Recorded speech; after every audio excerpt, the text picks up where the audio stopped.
تو یہ کیسا مومن ہے جس کی نماز میں ترقی نہیں آ رہی؟ 20 سال جیسی اس نے نماز پڑھی تھی، آج بھی ویسی کی ویسی نماز ہے، یہ معراج تک نہیں پہنچ پا رہا۔ 20 سال جیسے اس نے مجلس سنی تھی، 20 سال پہلے جیسے اس نے دعا کی تھی، آج بھی اگر ویسی ہی دعا ہے، اس کا مطلب اس کے وجود میں اسپرچولیٹی اور روحانیت نہیں بڑھ رہی۔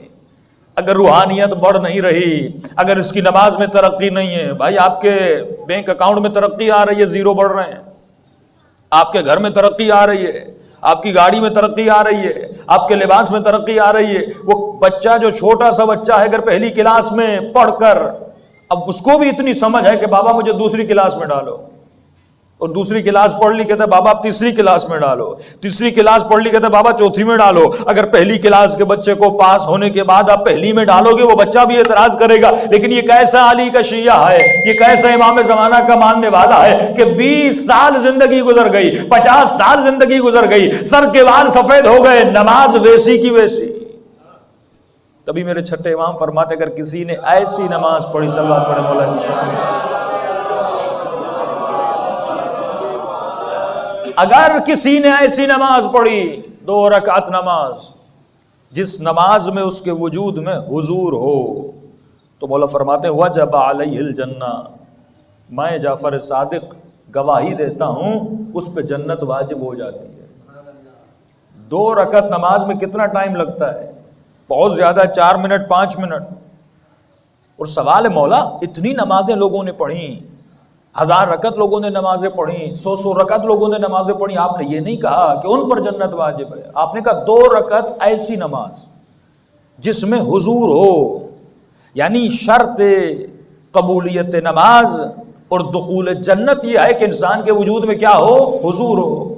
یعنی اگر 1 گھنٹہ آپ مجلس میں بیٹھیں اور اگر آپ کا ذہن اس مجلس میں نہ ہو تو بیٹھنا اور نہ بیٹھنا کسی کام کا نہیں ہے، لیکن اگر 5 منٹ مومن مجلس میں بیٹھے لیکن حضور قلب کے ساتھ بیٹھے، اس مجلس میں بیٹھنا اس کے لیے واجب جنت بن جاتا ہے۔ اور یہ حضور پیدا کیسے ہوتا ہے؟ سائیکولوجسٹ کہتے ہیں ایک سوال سے حضور پیدا ہوتا ہے۔ اگر مومن اپنے وجود میں حضور کو پیدا کرنا چاہتا ہے، حضور وہی نعبد کا مقام ہے، تو فرمایا خود سے سوال کرو، تمہارے وجود میں حضور پیدا ہوگا۔ ابھی آپ کے ذہن مختلف جگہوں پر پراکندہ ہیں، لیکن اگر میں آپ سے ایک سوال کروں، آپ لوگ کہاں بیٹھے ہیں؟ کس امام بارگاہ میں بیٹھے ہیں؟ اس امام بارگاہ کا نام کیا ہے؟ تو جیسے آپ جواب دیتے جائیں گے ویسے ویسے حضور پیدا ہوتا جائے گا۔ آپ کا مختلف جگہوں سے ذہن دور سے ہٹ کر اور فوراً اس امام بارگاہ میں آ جائے گا۔ فرمایا بالکل اسی طرح اگر مومن اپنے وجود میں حضور کو پیدا کرنا چاہتا ہے، جب نماز کی حالت میں کھڑا ہو جائے فوراً اس کا ذہن ادھر ادھر جانا شروع کر دے تو خود سے سوال کرے کہ تو کہاں پہ کھڑا ہے؟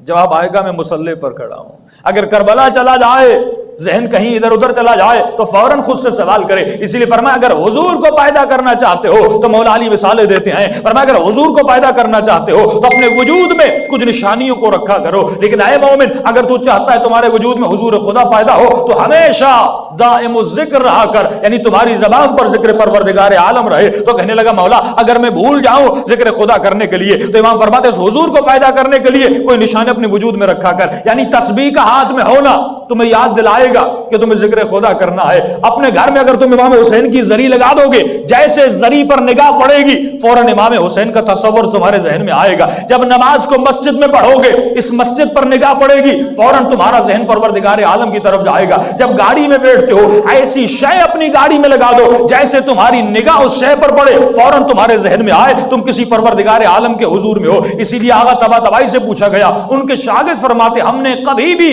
آیت اللہ طباطبائی کو سوتے وقت یہ نہیں دیکھا وہ اپنے پاؤں کو سیدھا کر کے سوئیں۔ ہمیشہ ان سے پوچھتے تھے قبلہ آپ اپنے پاؤں کو سیدھا کر کے نہیں سوتے، ہمیشہ آپ کے پاؤں تھوڑے بہت ٹیڑھے ہوتے ہیں۔ تو انہوں نے فرمایا اس لیے پاؤں کو ایسا رکھتا ہوں کیونکہ میں جب یہ سوچتا ہوں میں حضور پروردگار عالم میں ہوں تو مجھے بہترامی لگتی ہے کہ اللہ کے حضور میں اپنے پاؤں کو سیدھا کروں۔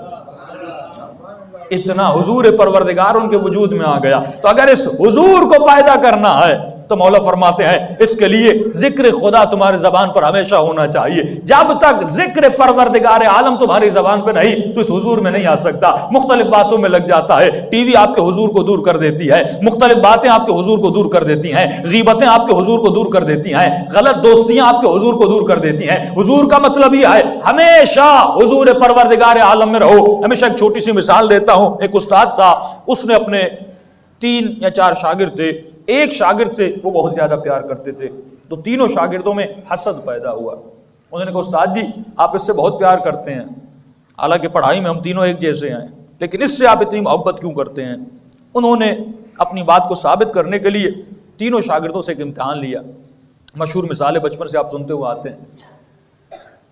تمام شاگردوں کو کہا کہ بھائی ایک مرغی لو اور ایسی جگہ پر ذبح کر کے آؤ جہاں پہ تمہیں کوئی دیکھے نہ. چاروں گئے, واپس آئے. پہلے سے پوچھا ذبح کر کے آئے؟ کہاں پہ ذبح کر کے آئے؟ کہ استاد جی ایک غار تھا پہاڑوں کے اوپر, وہاں پہ کوئی نہیں تھا, چرند و پرند. اندر گیا اور وہاں پہ میں نے مرغی کو ذبح کیا. کہ بہت ہوشیار ہو. دوسرے سے پوچھا تم کہاں ذبح کر کے آئے؟ کہ استاد جی میں جنگل کے اندر گیا, وہاں پر کوئی نہیں تھا, کوئی مجھے نہیں دیکھ رہا تھا, میں نے وہاں پہ ذبح کیا. تیسرے سے پوچھا تم کہاں ذبح کر کے آئے؟ ان دونوں سے تھوڑا ہوشیار تھا.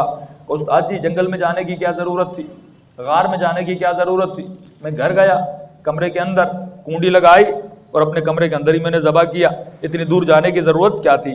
چوتھے سے پوچھا تم کہاں ذبح کر کے آئے؟ تو کہتا استاد جی کہیں بھی نہیں.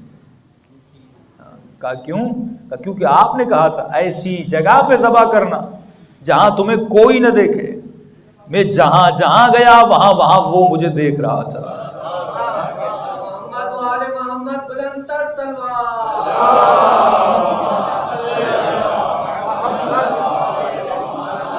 اب سوال آپ سے ایک ہے, کیا یہ چاروں کلمہ لا الہ الا اللہ پڑھتے تھے کہ نہیں؟ کیا یہ چاروں خدا کو مانتے تھے کہ نہیں؟ کیا یہ چاروں نماز پڑھتے تھے کہ نہیں؟ کیا یہ چاروں مسلم تھے کہ نہیں؟ پھر سوال یہ آئے جب چاروں خدا کو مانتے تھے, ایک کتنا متوجہ کیوں تھا اور 3 متوجہ کیوں نہیں تھے؟ جبکہ چاروں اللہ کا کلمہ پڑھتے تھے, چاروں مسلم تھے. سوال یہ آئے کہ 3 غافل تھے, ایک کے وجود میں حضور پروردگار عالم تھے. یہ حضور ہے جو ہمیں گناہ سے بچاتا ہے, یہ حضور ہے جو ہمیں امام زمانہ کے قریب کرتا ہے, یہ حضور ہے جو ہمیں معراج کی منزل تک پہنچاتا. اور اس حضور کو اپنے وجود میں پیدا کرنے کے لیے ہمیں نعبد کو سمجھنا ہوگا, ہمیں نستعین کو سمجھنا ہوگا, جو روز اپنی نمازوں میں پڑھتے ہیں ایاک نعبد و ایاک نستعین. قرآن کہتا ہے اولئک وقر فی آذانہم, کچھ ایسے لوگ ہیں گویا جن کے کانوں میں کنکریاں ڈال دی گئی ہیں, پتھر ڈال دیے گئے ہیں. میں بلاتا تو ہوں لیکن ایسے ہے جیسے یہ سن نہیں رہے.